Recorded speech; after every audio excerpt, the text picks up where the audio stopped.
my name's Kelsey. I'm a genius here at United BMW, and today we're going to talk about our auto start stop function.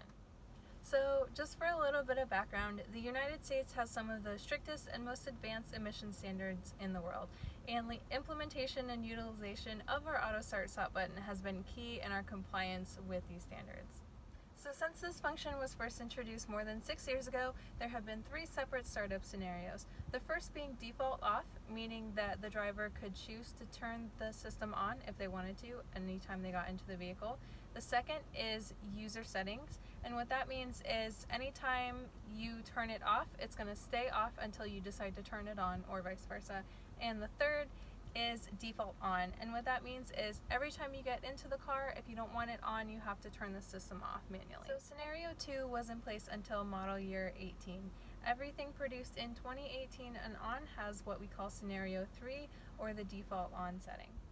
So how it works is pretty straightforward. When you come to a complete stop, you keep your foot on the brake for about a second and the engine will turn off.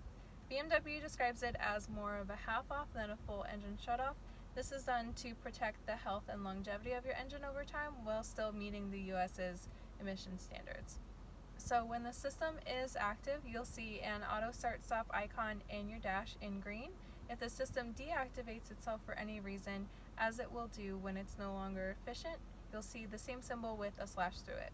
Some of the scenarios in which the system will shut itself off are if the engine temperature hasn't been met, if the operating temperature isn't ideal, if the AC system settings haven't been reached, so if you have it set to 67 and it hasn't been able to reach that temperature yet, it's not going to do auto start stop. If your car battery isn't charged enough, if you move the steering wheel, it'll turn back on. If your gear shifter is in sport, the system won't activate, and similarly, if you put it into Eco Pro, the system will automatically come on. So this is what the symbol looks like right here in a 2019 X5. If you have an older model vehicle, you'll see it in green somewhere around the edges of your dash. As far as location, if you have a start button here in your center console, it'll be just above it where you can turn it on and off like this. The light on means that the system is off.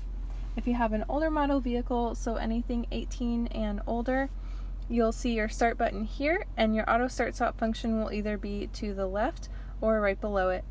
And that's pretty much it for auto start stop. If you have any other questions, please always feel free to stop by or give us a call.